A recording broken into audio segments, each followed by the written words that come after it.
Assalamualaikum warahmatullahi wabarakatuh. Nama saya Nando Yoga Pratama akan menjelaskan tentang pengertian kalimat. Kalimat adalah satuan bahasa berupa kata atau rangkaian kata yang dapat berdiri sendiri dan menyatakan makna yang lengkap. Kalimat adalah satuan bahasa kecil yang mengungkapkan pikiran yang utuh, baik dengan cara lisan maupun tulisan. Dalam wujud lisan, kalimat diucapkan dengan suara naik turun dan keras lembut, di sela jeda, dan diakhiri dengan intonasi akhir. Sedangkan dalam wujud tulisan berhuruf Latin, kalimat dimulai dengan huruf kapital dan diakhiri dengan tanda titik untuk menyatakan kalimat berita atau yang bersifat informatif, dan tanda tanya untuk menyatakan pertanyaan, dan tanda seru untuk menyatakan kalimat perintah. Pengertian keterangan. Kata keterangan atau adverbia merupakan kelas kata yang menunjukkan keterangan di kata lain, seperti kata kerja, kata sifat, kata bilangan, dan tidak bisa menjelaskan kata benda nomina pada kalimat. Contoh, kata keterangan antara lain sangat, amat, tidak, dan lain sebagainya. Menurut bahasa, adverbia merupakan dari bahasa Latin ad, yang memiliki arti untuk, dan verbum yang memiliki arti kata. Pada struktur kalimat, kata keterangan seringkali dilambangkan dengan K, yaitu artinya keterangan. Saya akan menjelaskan tentang kalimat berita. Kalimat berita merupakan bentuk dari salah satu jenis kalimat yang berisi sebuah informasi atau peristiwa yang dipaparkan.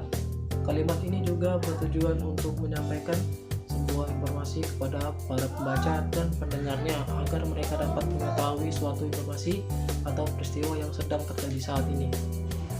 Ciri kesatuan. Yang pertama, wewenang tertinggi berada di tangan pemerintah pusat. Yang kedua, pemerintah pusat menangani seluruh kedaulatan negara baik luar atau dalam.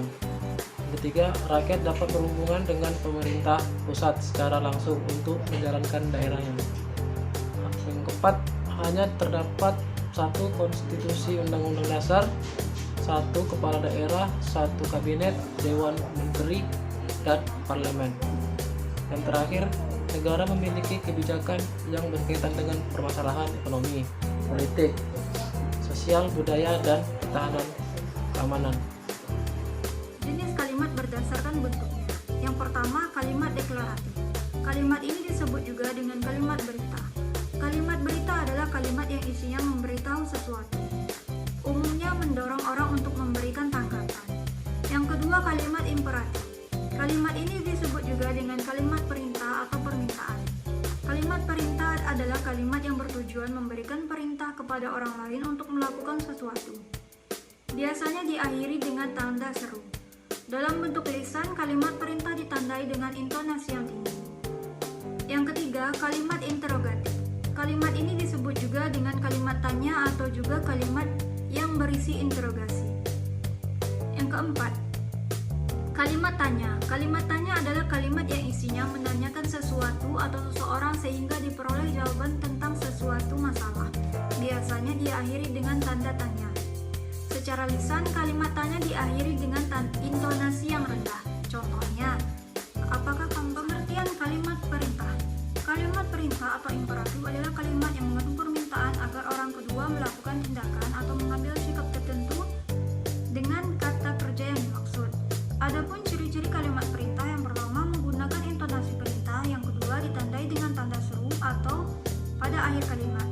Contohnya, kerjakan soal-soal ini sebaik-baiknya dengan nada yang lunak. Yang kedua, usirlah anjing itu dengan nada yang sedang. Yang ketiga, pergilah dari sini dengan nada yang keras. Yang keempat, pergi dengan nada yang sangat lais. Pengertian subjek. Subjek adalah bagian klausa yang menandai apa yang dibicarakan oleh pembicara. Bagian klausa yang lain selain subjek adalah predikat.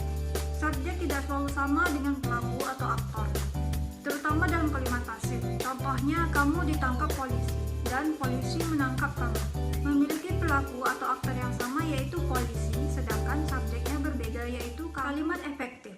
Kalimat efektif adalah kalimat yang disusun berdasarkan kaidah-kaidah yang berlaku seperti unsur-unsur penting yang harus dimiliki setiap kalimat, yaitu kalimat subjek dan kalimat predikat. Memperhatikan ejaan yang disempurnakan serta cara memilih kata atau diksi yang tepat dalam kalimat. Kalimat yang memenuhi kaidah-kaidah tersebut jelas akan mudah dipahami oleh pembaca ataupun penulis. Assalamualaikum warahmatullahi wabarakatuh. Perkenalkan, nama saya Rafael Bumario dari Fakultas Pertanian Prodi Agribisnis B Universitas Islam Riau. Baiklah, di sini saya akan menjelaskan tentang pengertian objek. Objek merupakan perlengkapan yang membentuk kesatuan dalam kalimat. Jika subjek dan predikat dalam kalimat cenderung muncul secara ekspresif, kalimat yang predikatnya transisif, berarti predikat transisif tidak memperlakukan objek. Fungsi-fungsi objek sebagai berikut. 1. Objek berupa kata benda. 2. Objek selalu terletak atau melekat setelah predikat. Yang ketiga adalah objek tidak didahului oleh kata depan. Yang keempat, objek merupakan jawaban atas pertanyaan apa atau siapa yang terletak langsung di dalam predikatnya. Yang kelima adalah objek dapat digunakan sebagai subjek kalimat. Jenis kalimat berdasarkan makna. Yang pertama yaitu kalimat berita atau yang disebut kalimat deklaratif. Adalah kalimat yang berfungsi menyampaikan informasi atau pernyataan. Ciri-ciri dari kalimat berita ini yaitu berisi informasi.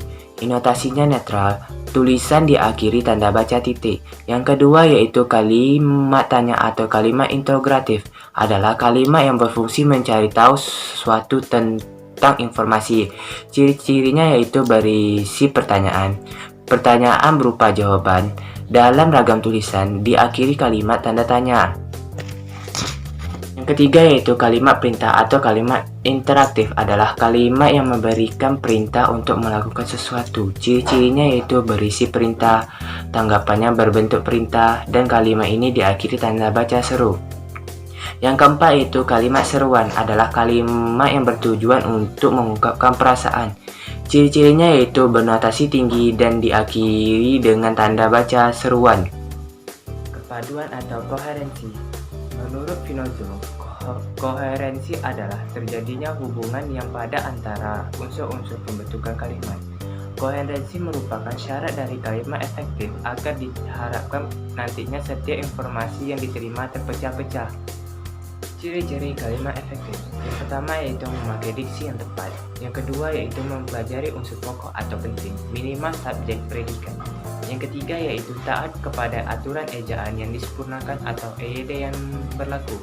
Yang keempat yaitu memakai penekanan ide pokok. Yang kelima yaitu mengacu kepada penghematan penggunaan kata. Yang keenam yaitu memakai kesejaran bentuk bahasa yang dipakai. Yang ketujuh yaitu memakai variasi struktur kalimat. Kalimat seru. Kalimat seru merupakan adanya sebuah tugas yang mengekspresikan hati atau perasaan manusia. Ciri-ciri kalimat seru. Yang pertama yaitu tanda seru digunakan sebagai mengekspresikan suatu perasaan. Yang kedua yaitu kalimat seru yang mempunyai sebuah inotasi yang menggambarkan adanya suatu isi perasaan pembicara. Yang ketiga yaitu penempatan kata seru di awal kalimat. Biasanya hanya satu kata diikuti dengan kata jika tertulis. Assalamualaikum warahmatullahi wabarakatuh.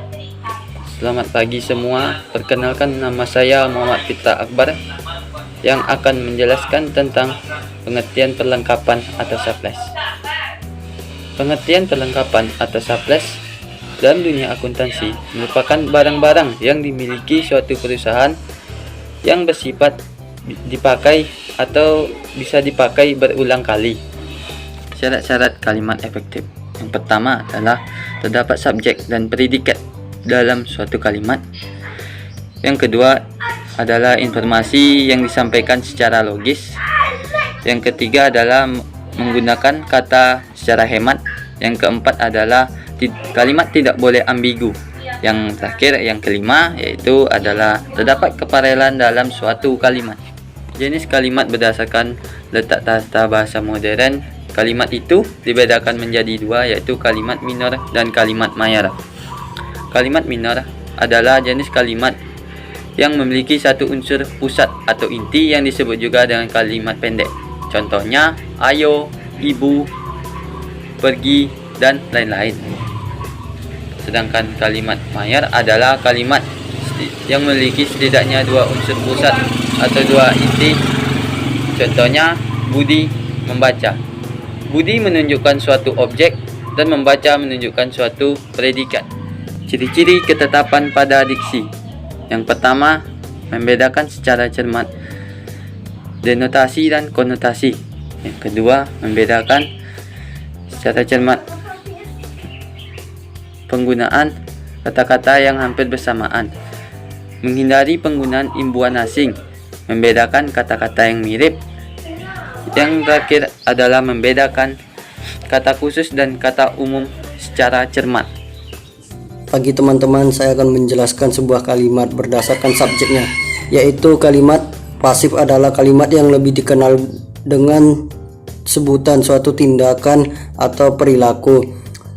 Kalimat akhir adalah kalimat yang memakai kata kerja dan kata berimbuhan me dan ber. Ciri-ciri kelogisan: memakai kata diksi yang tepat, melakukan penekanan ide pokok, memiliki EYD yang disempurnakan, mempunyai unsur pokok yang penting. Bagi teman-teman, saya akan menjelaskan sebuah kalimat, yaitu pengertian kalimat tanya.